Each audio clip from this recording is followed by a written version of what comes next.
एक तरफ नाव पर प्रधानमंत्री मोदी फोटो शूट कर रहे थे और दूसरी तरफ एक नाव पलट गई, लोग मर गए, जिनमें 8 महिलाएं थी और एक बच्चा। ये हादसा नहीं था, ये हत्या थी। पूरी बात जाननी है तो वीडियो को अंत तक देखिए और अगर ये सच आपको हिला दे तो चैनल को अभी हाइप दे दीजिएगा। नमस्कार, मैं हूँ सुशील गिरीश और आप देख रहे हैं 7 टीवी भारत का सबसे जरूरी शो रायगिरी। आज जो हम बात करने जा रहे हैं वो सिर्फ एक हादसे की खबर नहीं है, ये उस पूरे सिस्टम की कहानी है जहाँ नेता नाव पर मौज करते हैं और जनता नाव पलटने से मर जाती है। तारीख थी 2 मई 2026, जगह जबलपुर का बारगी डैम, मध्य प्रदेश। लगभग 40 लोग सवार थे एक क्रूज में, सैर के लिए निकले थे, घूमने के लिए, जिंदगी की भागदौड़ से थोड़ा सुकून ढूंढने के लिए। लेकिन वो सुकून उनके लिए अंतिम यात्रा बन गई। नदी में एक लहर आई, क्रूज डगमगा गया और देखते ही देखते पलट गया। 40 लोग पानी में चीखे, हाथ उठते हुए, डूबते हुए और किनारा पर सन्नाटा, कोई बचाने वाला नहीं।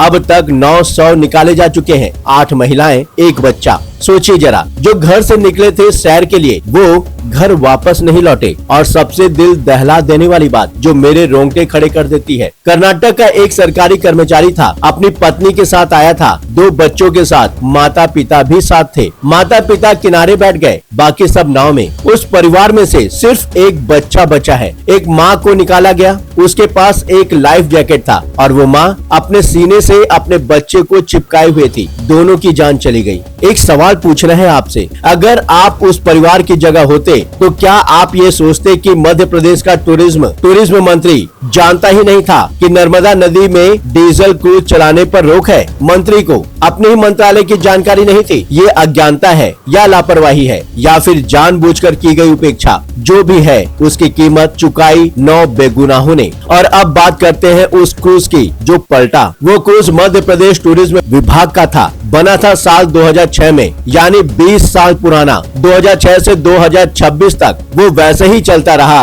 कोई जांच नहीं, कोई नवीनीकरण नहीं, कोई देखरेख नहीं। 20 साल में एक बार भी किसी ने नहीं पूछा ये क्रूज सुरक्षित है या नहीं। और जब वो पलटा तो पता चला कि 11 लोगों के पास बिल्कुल भी लाइफ जैकेट नहीं था, बाकियों को लाइफ जैकेट दिया गया। तब जब क्रूज डगमगाने लगा, घबराहट में, हड़बड़ी में, तब तक बहुत देर हो चुकी थी। अगर ये बात आपको अंदर से झकझोर रही है तो एक काम कीजिए, इस वीडियो को लाइक करें और शेयर कीजिए अपने उन दोस्तों को जो सोते रहते हैं और कमेंट में लिखिए सिर्फ 2 शब्द, जवाब दो। क्योंकि जब तक आवाजें नहीं उठेंगी जवाब नहीं मिलेगा। और ये पहली बार नहीं हुआ, ये पहली नाव नहीं पलटी है। 1 महीने के अंदर 2 नाव पलटी, एक उत्तर प्रदेश में मथुरा में, एक मध्य प्रदेश में जबलपुर में। दोनों जगह ट्रिपल इंजन की सरकार, केंद्र में भाजपा, राज्य में भाजपा, स्थानीय पंचायत में भी भाजपा, 3-3 इंजन, और फिर भी एक भी इंजन काम नहीं आया जनता को बचाने के लिए। याद है गुजरात का मोरबी, वो पुल, वो झूला पुल जो पर्यटकों से भरा था, जो टूटा था, जिसमें कंपनी जो गाड़ियां बनाती थी उसे पुल की देखरेख का ठेका दिया गया था। क्यों? किसने दिया? किसके फायदे के लिए? उसकी कीमत दर्जनों जानों से चुकाई गई। याद है बिहार की भगदड़, याद है नारायण साकार हरि का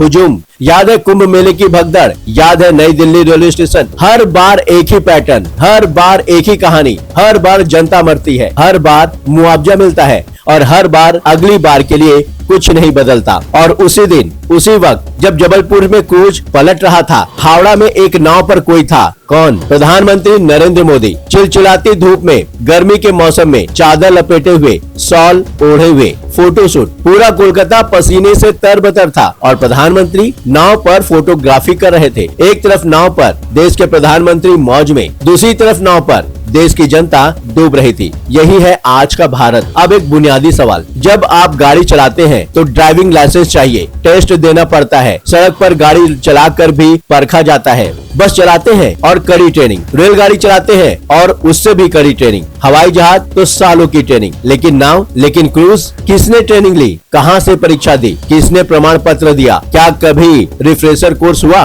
नई तकनीक आई, क्या उसकी जानकारी दी गई? कोई नहीं जानता, कोई नहीं पूछता, कोई नहीं देखता। और जब सब कुछ डूब जाता है तब कोलकाता से पैरामिलिट्री की टीम टीम बुलाई जाती है 100 गिनने के लिए। एनडीआरएफ आती है, लेकिन वो लाशें गिनने के अलावा और क्या कर सकती है? सरकार को यह भी नहीं पता कि उस क्रूज में कितने लोग सवार थे। 40 का अनुमान है, लेकिन सटीक संख्या नहीं मालूम। यानी न जाने कितने लोग अभी भी लापता हैं, न जाने कितने परिवार अभी भी इंतजार में हैं, न जाने कितनी माएं अभी भी दरवाजे पर खड़ी हैं। और जब तक आप ये वीडियो देख रहे होंगे, हो सकता है मरने वालों की संख्या और बढ़ चुकी हो। अगर अभी तक आपने चैनल को सब्सक्राइब नहीं किया है तो अभी कीजिए, क्योंकि ये खबरें जो आपको असली सच बताती है, ये आपको 7 टीवी पर ही मिलेगी। अब बात करते हैं जिम्मेदारी की। मध्य प्रदेश के मुख्यमंत्री डॉक्टर मोहन यादव, इन 9 मौतों का जवाब देना होगा। टूरिज्म मंत्री, जिन्हें अपने ही मंत्रालय की नीतियां नहीं पता, उन्हें जवाब देना होगा। और सिर्फ मुआवजा देने से काम नहीं चलेगा, क्योंकि जिन परिवारों के 3-3 सदस्य गए, उनकी जिंदगी की कीमत कोई भी सरकार नहीं चुका सकती। मुआवजा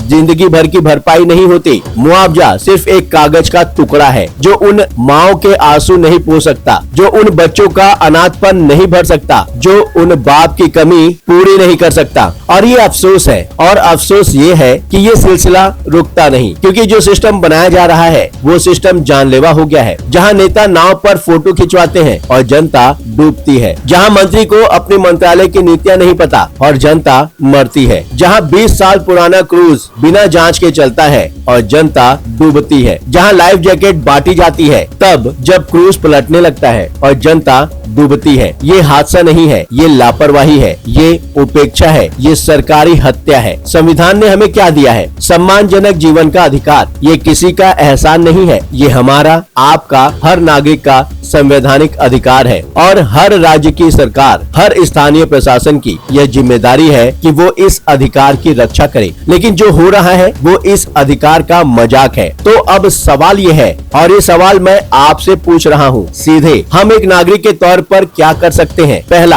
आवाज उठाइए, अपने स्थानीय प्रतिनिधि से पूछिए, आपके इलाके में जो भी टूरिज्म गतिविधि है, क्या वो सुरक्षित है? नाव है, क्रूज है, पुल है, उसकी जांच कब हुई? दूसरा, जागरूक रहिए। जब भी आप किसी टूरिज्म स्पॉट पर जाएं, लाइफ जैकेट मांगिए। अगर न मिले तो सवाल उठाइए। अगर 20 साल पुरानी नाव दिखे तो मना कीजिए। तीसरा, शेयर करिए। ये वीडियो उन लोगों तक पहुंचाएं जो इन बातों से अनजान है। जागरूकता ही पहली ढाल है। और जो जिम्मेदार है उनसे कहना चाहता हूं मैं, शर्म आनी चाहिए मध्य प्रदेश की सरकार को, मुख्यमंत्री को, टूरिज्म मंत्री को और उस पूरे प्रशासन को, जिसने 20 साल में एक बार भी नहीं पूछा कि ये क्रूज चलाने लायक भी है या नहीं। एक माँ अपने बच्चे को सीने से चिपकाए पानी में डूब गई। एक परिवार सैर के लिए गया और सिर्फ एक बच्चा वापस आया। 9 लोग घर से निकले थे, लौटे नहीं। ये आंकड़े नहीं है, ये जिंदगियां थी। और जब तक हम इन जिंदगियों को सिर्फ आंकड़ा मानते रहेंगे, तब तक ये सिलसिला नहीं रुकेगा। नाव पलटती रहेगी, पुल टूटते रहेंगे, भगदड़े मचती रहेंगी और नेता नाव पर फोटोशूट करते रहेंगे। जब तक आप आवाज नहीं उठाते, तब तक कुछ नहीं बदलेगा। इसलिए इस वीडियो को लाइक कीजिए, शेयर कीजिए। हर उस इंसान के साथ जो जानना चाहता है सच। कमेंट में लिखिए आपको क्या लगता है, जिम्मेदार कौन है। और 7 टीवी भारत को सब्सक्राइब कीजिए, क्योंकि हम यहाँ हैं आपके लिए, सच के लिए, बिना डरे, बिना रुके। मैं हूँ सुशील गिरीश, ये था आज का रायगिरी। याद रखिए, नाव वहीं पलटती है जहाँ किनारे पर कोई देखने वाला नहीं होता।